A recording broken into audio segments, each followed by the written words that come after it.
NBA players will not be required to have vaccinations this upcoming season. What that means, as well as NBA stock market Southeast Division, coming up here at Locked On NBA in just a moment. You are Locked On NBA, your daily NBA podcast. Part of the Locked On Podcast Network, your team every day. What's up, and welcome to another Thursday edition of Locked On NBA. I am Jackson Gatlin, host of Locked On Rockets. He is Matt Moore, senior NBA writer at the Action Network and co-host of Locked On Nuggets. And Matt, are you vaccinated? I am. I'm very willing to tell you because I'm not ashamed of it. Nor do I think it's that big of a deal because I understand what HIPAA is. Yes, Jackson, I'm vaccinated because I don't want anybody else to die.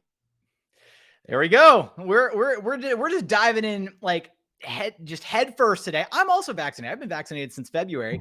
You know who doesn't have to be vaccinated?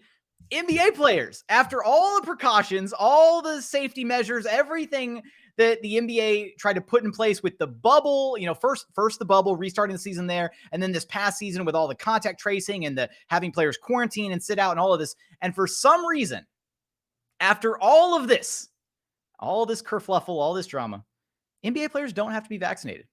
It's peculiar, isn't it, Matt? So look, I'll say this. If you're somebody that's not vaccinated, I don't care. I genuinely don't care. I care about the people in my life being vaccinated, getting my kids vaccinated. Those are the things that I care about. I really genuinely don't care what you do in terms of the vaccination. I care what you do otherwise if you're at risk and are at risk of spreading it more. That's a whole other conversation. My issue here with the NBA players is very precise. It's that there was reports that came out that the trainers are all going to have to be vaccinated. And any staff that interacts with the players is going to have to be vaccinated. And the referees are going to have to be vaccinated. So let me get this straight. Everybody that makes less money is going to have to be vaccinated. But the players and, oh yes, don't think I've forgotten, the owners are not going to have to be vaccinated. I'm going to bet I would not be surprised, Jackson, if there was a coach's mandate. I would not be surprised if the coaches union worked out a deal where they too are vaccinated. It's going to be everybody in the arena except the owners and the players. And my problem with this is, look, there is data that says that you can still spread it if you are vaccinated. However, there's also data that says that the odds of that are significantly lower, in part because you're not expressing symptoms. If you sneeze or cough and you're vaccinated, there's still a lower chance of you spreading it than others, which means we're going to lower the breakthrough cases. Like all of these things. I'm a strong believer in the idea of the social contract, and the players are just basically like, nah, I don't wanna. And beyond all this, look, I don't want to put words. It's because they heard about what happened to Nicki Minaj's cousin. Okay, like they can't risk it. And look, I mean, about 85% of players are vaccinated. Yeah. ESPN's got that number. About 85% of players are vaccinated. So we're talking about 15% of the player population not being vaccinated. And apparently there's going to be certain protocols in place, like having your locker far away from other vaccinated teammates, having to eat, fly, and ride buses in different sections. Basically, protocols, aren't quite final. But the fact that they're even having to consider taking like these steps to basically say, oh, well, you don't want to get vaccinated, so we're just going to cater to you and let you kind of do your own thing, and we'll pay for extra travel and, different room and board for you specifically because you don't want it. Like, just get the vaccination. Not only that, members of the Knicks, Nets, and Golden State Warriors will have to be vaccinated because of these state laws. So there's that. So I don't know which, we don't have like a running tally of which players are currently not vaccinated versus actually being vaccinated. Are there any out there that are being super like vocal about this on social media that you've seen, Matt? Not in recent days. Kent Bazemore and Dwight Howard are two that come to mind of two guys on the same team that made it very apparent. The interesting one is Wiggins. Obviously with the mandates, he's going to have to, but we'll see exactly how that shakes out in San Francisco and what happens there. I think this is all kind of being figured out. I get it if you're like, what business is this of yours? That argument tracks with me. Hang on. I'm sorry. I just thought of this. Yeah. Like, think about like college athletes and just going to college in general. You have to get the meningitis vaccine. That's been a thing for how long? Like, I don't know. I mean, I remember stepping foot on my first college campus. It's like, hey, are you vaccinated? I'm like, what? Sure. Like, go get the meningitis vaccine. I'm like, okay, I want to go to class. I'll do it. Like, well, like what? So, I mean, like, how different is this? Like, I mean, getting vaccines has been a thing for God knows how long. And suddenly we're acting like it's this crazy thing because of COVID. And you know, it's just the less political side of this, though, if we want to focus in on the NBA, the interesting dynamic here is about, as always, it seems in recent years, it's about player power. It's that Adam Silver walked into the room in 2011 during the lockout and played bad cop and was partially responsible for flipping the BRI percentage towards the owners. Like, that was the whole thing, was that Silver played bad cop in those negotiations and Stern was playing good cop. And now fast forward, and Silver has definitely embraced being player first, player centric, player proponent. And I think all of that is generally good. Like, I think promoting athlete interest is good, and promoting player mental health. I think nobody's going to deny all these things. But what's interesting is that the players union, of all the things for them to flex, chose this one. Now, it is in line, I'll say this, with the general approach of the players union, which is that the league and its teams have no say over players' bodies. This is like a very big deal from a philosophical standpoint with the players union, in that there's such a thing as what's called a biological passport, which is what checks for, it's used in cycling in order to check for changes in the body that would suggest the use of illicit substances for illegal competitive advantage, essentially testing for steroids and growth hormone. The players union has like made it clear, like, that's a no-go. No. The teams have tried installing trackers, and all of the teams want more control over the bodies because they view the players' bodies as part of their investment. Like, they have to be able to play in order to compete for the whole thing to work. But the players, understandably, don't view themselves as assets. They view themselves as people with like a human body and health concerns that they want control over. We're all sensitive about health privacy. I don't know anybody that's, well, maybe me. I'm like the only person that's like, nah, you can know the whole thing. It's bad. Like, my entire family history is bad. That's about all I can tell you. But in general, we're pretty protective. I just think that the players, I believe that the players union failed in this instance to make a clear enough distinction and to grasp what they were capable of in this instance, of how much they could help, and particularly in light of what happened to Karl Anthony Towns, to not step up and be like, no, like, Karl Anthony Towns is one of us, and he lost his mom and he got sick and he's been through hell. And so we know this is going to help him. We're all together in moving forward. But instead, it became, honestly, this is less about a political statement from the players as it is a power structure move against the owners. If you want to look at it from a basketball perspective, that's really what I think this is about. A lot to take away there. And ultimately, you know, I mean, what can we say other than, you know, we're going to see how the situation, you know, develops and see if there are any changes that are made down the line to, you know, alleviate the situation. But I would hope that, you know, a lot of the players kind of get to a point. Yes. What? So go ahead. I was just going to say, or do what the NFL did and just make it to where they're financially liable for any and all penalties should they cause an outbreak that causes a cancellation or postponement. That will straighten this up right quick. The easiest way to go around is go always, if you go for the money. Go for the money, right? Everybody's extremely money motivated. So, I mean, hey, that's a, you know, interesting solution. So we'll see what direction the NBA decides to take this. But coming up, we're going to dive into NBA stock market Southeast Division. Matt, can I get a cacao? We're going to get there in just a moment after a quick message from our friends over at Direct TV, because look, does this sound familiar? You got one device that lets you catch the game. You've got another that lets you stream your favorite shows. You're watching sports highlights on your phone, scrolling through Twitter, and then you've got your neighbor's best friend's login for all the other good stuff that you're missing out on. Let me tell you about a simple way to get all that entertainment that you love without the hassle, and a great way to finally get your TV together. It's called Direct TV Stream, and it brings your live and on-demand favorites together like never before, so you can watch your favorite sports, movies, and shows all in one place. That means no more juggling remotes, no need to buy another device ever again, and the best part, there is no annual contract. So get rid of the clutter and the confusion. Get your TV together with DirecTV Stream. You can learn more at directtv.com. That is directtv.com. Compatible device required. Content varies by package. And continuing on here at Locked On NBA Thursday, he is Matt Moore. You can follow on Twitter at HP Basketball. I am Jackson Gatlin. You can follow me at JT Gatlin. Matt, are you ready to dive into the Southeastern Division?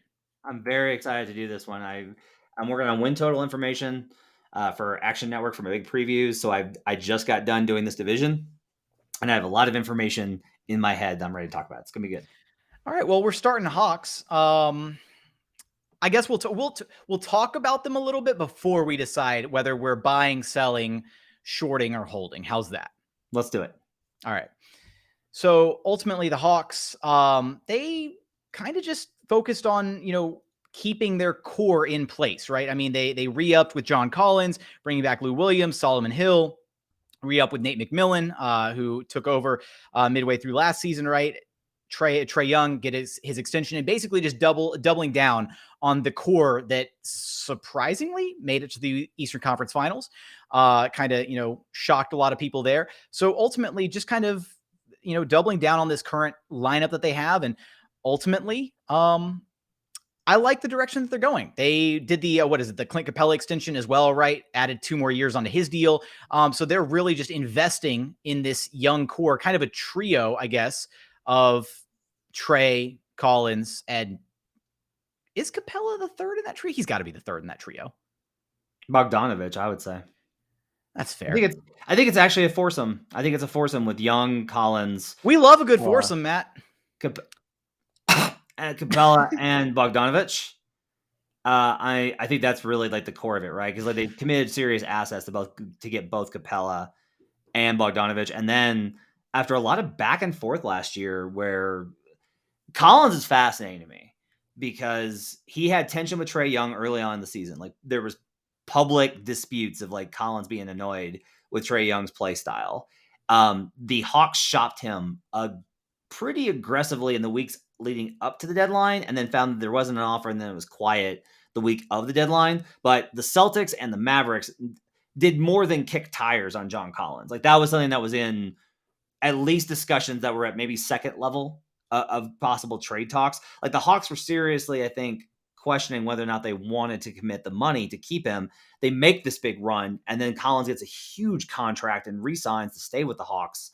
So like that kind of shows you, I think the playoff run fundamentally changed a lot about the chemistry of this team, about the alignment of this team, and the direction. Winning cures all. Yeah, for sure. With that said, is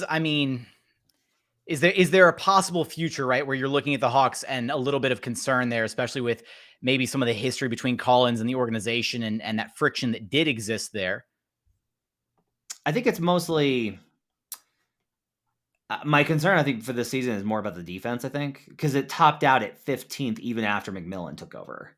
Well, what I was going to ultimately say was just that, like, is there concern there of, okay, maybe if they regress or play a little bit below expectations this season, that suddenly that chemistry, that happy-go-lucky good feeling, hey, we made it to the Eastern Conference Finals, is that suddenly gone? Does the friction return, right? Like, again, if the winning isn't present, are those concerns warranted? Yeah, I mean, I think this is kind of true of, it depends on what you think of Trae Young. That's really kind of what it comes down to, because I think if you're playing alongside a heliocentric player, whether it's James Harden, Luka Doncic, or Trae Young, if you're playing with those guys and you're not winning and you're a veteran and you're like, so let me get this straight. I'm not getting touches. I'm not getting shots. We're all just wingmen to this dude. I'm having to play defense to cover for him and we're losing. Like that's when the conversation becomes more difficult, is like those kind of situations. But I also think that part of it was like, I think Young trusted his teammates a lot more in the playoffs. He was always great at passing. He's a marvelous passer, but I think that there's something that goes beyond just the assists, where he really tapped into something in terms of being the leader of the team and being somebody that they wanted to go into playoff games with. And I think that changed. I think that bonding experience is going to carry through. What's your, let me ask you this. If you're positive on them, how positive are you on them? I'm not as positive as the Vegas win totals prediction. Ooh, okay. It's got the Vegas line on him is 47.5. You can find a 46.5 in the market, but yeah. Okay. I'm not there, unfortunately, which is why I think I'm just going to hold the Hawks for now. Okay. I am buying all of the Hawk stock. Like I am Okay. tracking down people that have shares and trying to negotiate backroom deals for them. I'm offering my watch to get more Hawk stock. According to mangameslost.com, Hawks had the 4th most games lost due to injuries last season and the 4th most win shares lost to injury. And they still wound up with the 5th seed, and they still wound up in the Eastern Conference Finals. They lost DeAndre Hunter for 49 games, and he was an extremely important part of that roster. He's likely to be back in the beginning parts of the season, if not for training camp, and that I think is going to help a lot.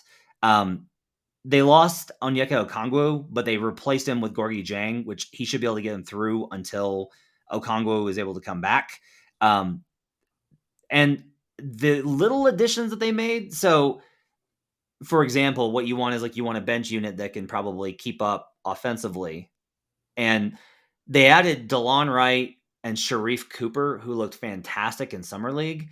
They are set, I think, at backup point guard. Like they are good there. And they have enough weapons with Danilo Gallinari and Lou Williams. Like they're going to score points on that second unit no matter what, to where I think this is going to be, again, like a top 10 offense. I think this team is going to win.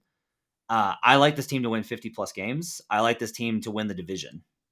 Ooh. I like this team a lot. I don't think they're going to make the Eastern Conference Finals again, but I do think that they're going to I do think they're going to win the division. I think they're going to get a top 4 seed, and I think they're going to win 50 plus games. I am buying, hammering. Give me all the Hawk stock. I'm in. I love it, which is interesting. You think they're going to win the division, which brings us to our very next team, the Miami Heat, coming up in just a moment. But first, a message from our friends over at Built Bar. Look, if you've never had a protein bar that you've actually enjoyed, you've got to check out Built Bar. They've got so many amazing flavors that you can sift through. You got raspberry, strawberry. That's your favorite, Matt, right? I love myself a strawberry Built Bar. It's great. Double chocolate, coconut brownie chunk, my personal favorite. Can't go wrong with a single bar on their menu. Every single bar is going to be low cal, low sugar, high protein, high fiber. Great if you're on a keto diet. Great if you're trying to lose weight. Sometimes I just grab a couple bars when I'm headed out the door in the morning, running late for work, whatever, that kind of thing, right?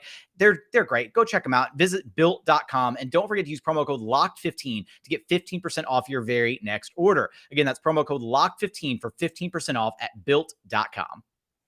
We're also brought to you today by Bet Online, which is back and better than ever as all eyes are on the gridiron. Teams are back to start another football season. I had a rough weekend in betting last weekend, but I'm feeling like this is going to be a turnaround weekend. I'm back, ready to go back in with Bet Online. As always, Bet Online is your number one spot for all the pro and college football action this season with a new and updated site and interface, even more odds, props, and contests. BetOnline.ag continues to be the number one source for everything football. Head to the website or use your mobile device to sign up today to receive your 100% welcome bonus. That's double your initial deposit just for signing up. Don't forget to use promo code NFL100 or promo code LOCKEDON. From football, basketball, boxing, right to your favorite Vegas casino games, don't wait to take advantage of all the amazing offers available for the 2021 season. Bet Online, the fastest and easiest way to bet on all your favorite sports. Bet Online, your online sportsbook experts. We'll be right back on Locked On NBA. And final segment here at Locked On NBA Thursday, continuing with our NBA stock market Southeastern Division breakdown, where we are diving into South Beach next, the Miami Heat, which, based on how high you were on the Hawks, Matt, and the fact that you got them winning the division, I'm really interested to see where you got the Miami Heat pegged, because they're a team. Look, I know that we clowned the Lakers about being a historically old team. If the Lakers are historically old, the Miami Heat are historically old and busted. Like, I mean, I'm a little worried. This is where my concern stems from, right? Is like, let's look at Jimmy Butler. Games played last like handful of seasons, right? Wow. Hasn't cracked 60 games the last handful of seasons. And the Miami Heat just committed how much money to him? 4 years, $138 million. I don't think Jimmy Butler's knees are getting any younger. Kyle Lowry's having himself a renaissance, sure, but he's 35. Yep. Like how many more like really productive all-star level seasons do you think you can get out of him? Victor Oladipo is running around on one knee. PJ Tucker, a little bit long in the tooth. Didn't shoot the ball super well during his run with the Milwaukee Bucks. There's a lot of concerns here. I'm selling the Heat. Yeah, I'm with you. I'm selling them too. It's funny because I feel like I should be able to talk myself into to buying this team, where it's just like, look, man, they got Kyle Lowry and Jimmy Butler, and that's just a really great combination, and that should be able to carry you through. It's like it's Jimmy and Kyle and Bam. Max Strus, the GOAT, Max Strus. Yeah, Max Strus and Bam, right? And Bam's good. I just, for whatever reason, I cannot get there with this team. Some of it's the age. Lowry, if you really paid attention, was just not quite the same guy the last 2 years. Like he was still mostly the same guy as 2 years ago, but then last year you could really see moments where you're like, he's just not the same dude. Still really good, still Kyle Lowry, not the same kind of guy. When teams were kicking the tires on Jimmy Butler for various trades back in any of his previous stops, when he wore out his welcome, one of the things that came up was it wasn't so much the attitude. It was, look, he's a guy that played heavy minutes for Tibbs, and the history of those guys is really poor after they turn 30. That there is this real decline because they put such intense miles on them over the course of those seasons. It's every game in the regular season, full tilt, heavy minutes, long minutes, playing to the bone every game, playing in fourth quarters, then going to the playoffs. So there's like a lot of miles. Now, Butler's in great shape, and the Heat prioritize that kind of stuff. So I think that there's a good chance that he's able to avoid it, but he has had some, I think, concerns there. So that's one of the issues. Offensively, I do kind of still have some worries. Teams started to figure out last season a little bit how to contain Duncan Robinson. They figured out some of the ways to make him a little uncomfortable. And I wonder if that's going to carry over. I don't want to absolutely on our list of options, we have short, and I'm not shorting the Heat. I don't think that they're going to face plant and miss the playoffs. I just don't think they're going to be quite as good as hyped. I'm open to being wrong because it is Kyle Lowry and Jimmy Butler, but I look at this team and I go, I don't know that they fixed a lot of the things that were missing last year. The core of the team that went to the finals really was dependent on Jay Crowder and a little bit of Andre Iguodala. They got contributions from guys, and Goran Dragic, who isn't there anymore. Lowry makes up for a lot of Dragic for sure, but I just feel like they're a little Tyler short. Hero playing out of his mind too. Yeah, then Tyler Hero playing out of his mind. So I'm with you. I think we should sell. Okay. That said, there's could be some reason for some optimism there. Tyler Hero in potentially a sixth man role. Maybe he has a bit of a bounce back season. Yep. When healthy. That is a meat grinder of a team to go up against, legitimately. So I don't know. I'm right there though. I'm still firm on selling, but similar reasons to you. Just again, the idea that we're not selling them completely, but just as per expectations, right? We're gonna drop them a little bit. Which let's go into our next team from there. Wizards? Yeah, Wizards. There we go. I questioned myself for a split second. This is the division where everyone forgets what teams are in it. This is like the division where everyone goes oh yeah. I really want a division map where I can just look at it and be geographically, yeah, these divisions suck in the NBA. None of them make sense. Anyways, let's go Wizards next. Who, they've kind of shaken things up a little bit. Obviously, Russell Westbrook departing. They snuck into the play-in tournament with that little, Russell Westbrook, Bradley Beal dynamic backcourt duo that was kind of highly billed. What do you make of the Wizards, Matt? Because I'm kind of on the fence with all their different acquisitions, and I'm leaning by, honestly, compared to expectations. I'm leaning buying Wizards. I think if we're talking in we're trying to gear this around very general terms and not just the win total. I will say that I'm going to be a buyer on their win total. I'm going to bet their win total because it's way too low. I was very surprised when I saw that they're at 33.5. That's a low number for a team that really wants to actually make the playoffs. I'm holding on the Wizards because it's Beal, Rui Hachimura, Deni Avdija, Kyle Kuzma, Montrezl Harrell, KCP. It's a bunch of guys that if you scattered everybody on this team to various teams throughout the league, you're going to be oh, he'll make them better. Kuzma genuinely was really good last year, which is why it was surprising that Frank Vogel just banished him into the ether, which The fact that he got then traded kind of probably indicates he had a falling out with someone in the Lakers organization that runs Who likes to wear a everything. crown. Well, either that or, you know, it might be rich. Lots of people have money. You know how it goes. So I just look at this team and I go, it's a bunch of pretty good dudes in Beal, and Beal has not shown that he's willing to play defense if he's doing this offensive load. So I just think they're going to be back in the same spot. I think they're going to be competing for a play-in spot. I think they're going to be pretty mediocre. I think they're going to have little stretches where they look okay and stretches where they look awful. But do you not think with some of these additions that some of that offensive burden will be lifted off of Beal, which is, you know, some of what we saw this past season where he had to go, right, the 40 plus performances, the insane outings just to kind of keep them afloat at times in these games. But like, again, you're looking at Kuzma, KCP, Corey Kispert, if he pans out, right, as a shooter. Like, I mean, but think of it, all those guys are low usage users that are basically, they're tips of the spear. It's one guy initiates the offense and handles the ball and distributes to those guys, and those guys make plays. You're not going to give Kuzma or KCP the ball and be like, go get us a bucket, right? Like, you're going to want to run an offense geared around Beal. If anything, the loss of Westbrook means he's going to have more possessions this season. Like, I think probably taking Beal for some of them, like the scoring leader, is probably a pretty good idea. But then there's also the fact that, look, everyone in the NBA is still like, no, yeah, Beal said he doesn't want to be traded. For now, that's how everyone in the NBA is. Everyone's waiting for that shoe to drop. So without knowing where Beal's going to be, I got a hold on the Wizards. Okay, you're holding. I'm buying. I think they're going to be at least a little bit more cohesive, especially offensively this season. I'm going with that. That's going to be my word choice there is cohesive. So let's go to our very next team. The next team that we did not remember played in this division, the Charlotte Hornets, the LaMelo Ball show. They got worse. I'll just go ahead and beat you to it. They got a lot worse. They lost Devontae Graham. They added young players, which is great. Like I think they did made really good moves. It depends on how high you are on Book Knight and Kai Jones, right? Like, I mean, but like, and also I guess how high you are on Devontae Graham. Are you suddenly a Devontae Graham stan? Like, I've always been a Devontae Graham stan, Jackson, but for a very long time.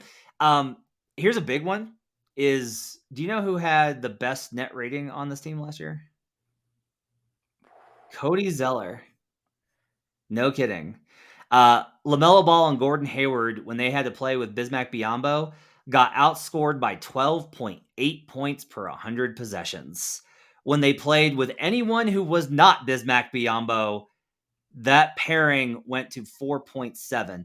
They brought in Mason Plumlee, which is a pretty good replacement, but I have to tell you, based on the metrics and the skill set, I think Zeller's a little better. So I still think they slide. And when I'm telling you that, boy, they're going to miss Cody Zeller, we're in a dark place, Jackson. So I think I look at this team and I just can't really identify any way that they got better because rookies typically don't help you win immediately. I'm buying long-term Hornet stock after what I saw from LaMelo.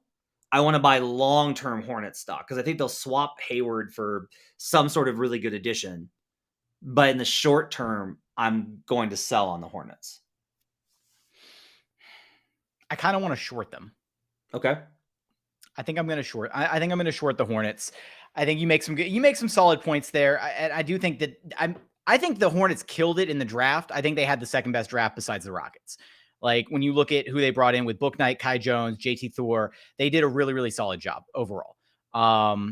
Big fan of what they're doing there, but for the plus minus number that I did not know for Cody Zeller, which is I think hilarious. I'm inclined to go that route. So I'm gonna short them for now. We'll see how this pans out with the Hornets. And that brings us to our final team, the Orlando Magic.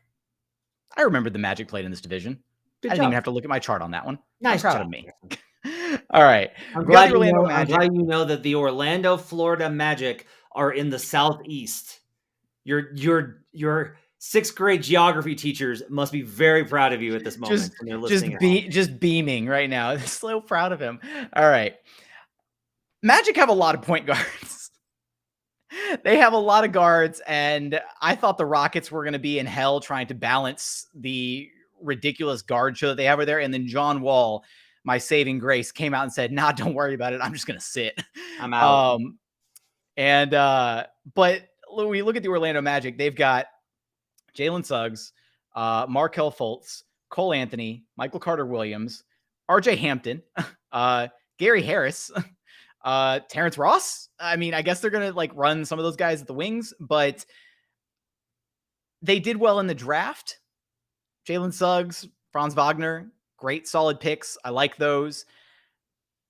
I like Jalen Suggs, but not when he's sharing minutes with 800 other dwarves. Who do you think they're starting? What do you think they're starting? Like, not we don't do the full starting lineup. Who do you think they're starting 1, 2, and 3 are? They've got to start Jalen. Like Jalen's starting. You think? He almost has to, right? I don't know. He's such a quality like lead guard type like I would be. But like I mean, look, I don't know if Markel's gonna be back or not. Right? Like the injury situation, we don't know where he's at. Okay. If Markelle is ready for camp, if he's ready to go from the start, it's Markelle. Let's go ahead and say Suggs. I wouldn't be surprised if it was Gary Harris. I wouldn't, just because like bear in mind Harris makes $18 million a year, and you're trying to move him in a deal. So you want to showcase him a little bit. Yeah, you want to start like Suggs coming off the bench doesn't do anything. It's also going to be tough when Harris destroys him in camp because he's a veteran to not start. Like this has been a problem for a lot of teams. Is it's hard to start rookies if there's a guy at his position that is a veteran that is good, that is clearly above him. Like Suggs is going to be a better player than Gary Harris. Don't get me wrong. I think I love Suggs. But like as a rookie, you're just not going to be able to match up physically or all these other things. So that gets tough. So I think those two, and I think Ross plays 3. So I think it's Markelle Fultz, any number of guys pending ACL. Yeah, any number of guys at 2, and then Ross at 3. You know, like they do have a lot of guys. They just got so they'll just have RJ Hampton what 3rd in the depth chart then like yeah, that's what's tough. Cole like, Anthony, I mean, really good. Like they're gonna have to figure this out. It's gonna be tough for them, I think. I genuinely think they're gonna run some 3 guard sets. Like I think Gary Harris has a chance to like start at like the 3. That's kind of where I was going with that question. Is like I know, and then you think like how like what a nightmare that'd be defensively for that lineup. Yeah. But ultimately, like, how else do you balance having that many guards and like trying to squeeze in quality rotation minutes for all of them? You know, I don't know. That's kind of a nightmare. Jonathan Isaac, what's your determination? I'm selling them. I'm shorting. I thought about shorting them, but I think I'm just going to sell them. I have this team. I'm going to be betting this team for the worst record in the league. I have done a run through of guesstimations on win totals, and will tell you that right now I have them at 13. That's such a I remember you brought this up in one of our other shows. That's such a brutal win total. How do you come to 13 wins? Because I think that the way that the league is going to basically work out is we're going to have a very narrow at the top with the Lakers and the Jazz and the Nets and maybe the Bucks winning between 55 and 62 games. And then I think we're going to have a pretty big chunk of high 40s to plus 500, a dip from 42 down to like 36-ish, a big chunk in the 30s. And then I think we're going to have like, if you do this the way that if you kind of look at it, those losses have to go somewhere. And just like we have a very small number of elite teams, number of really crappy we're going to have teams. A small number of truly horrible teams with record wise. Here's the big thing with the Magic. There is no question they're tanking. There's no way that this team, I mean, I will give it up for Locked On Magic, who made the argument for the over and feel very confident at 25 wins for this Orlando Magic team. Great episode on it. You should go listen to it. I listened to it. I was not convinced, but I listened to it. Look, the biggest problem is just Jonathan Isaac can't stay healthy. Mo Bamba is basically a non-existent at this point. They got rid of everybody. Terrence Ross is probably next, and they're going to be tanking for half the season. And they have a really brutal schedule. Like the league does this. Do you know their strength of schedule off the top of your head? They have the most back-to-backs, I believe. They have the toughest strength of schedule according to rest-adjusted rates at positive residual. They have the second least rest advantage games. They have the most back-to-backs. They have the second most miles to travel behind Miami among all of the Eastern Conference teams. They play the Heat and the Hawks 4 times, and they start with 22 of their first 37 games before New Year's on the road. 22 on the road, 15 at home. By the time that their schedule balances out and gets easy, they'll be tanking.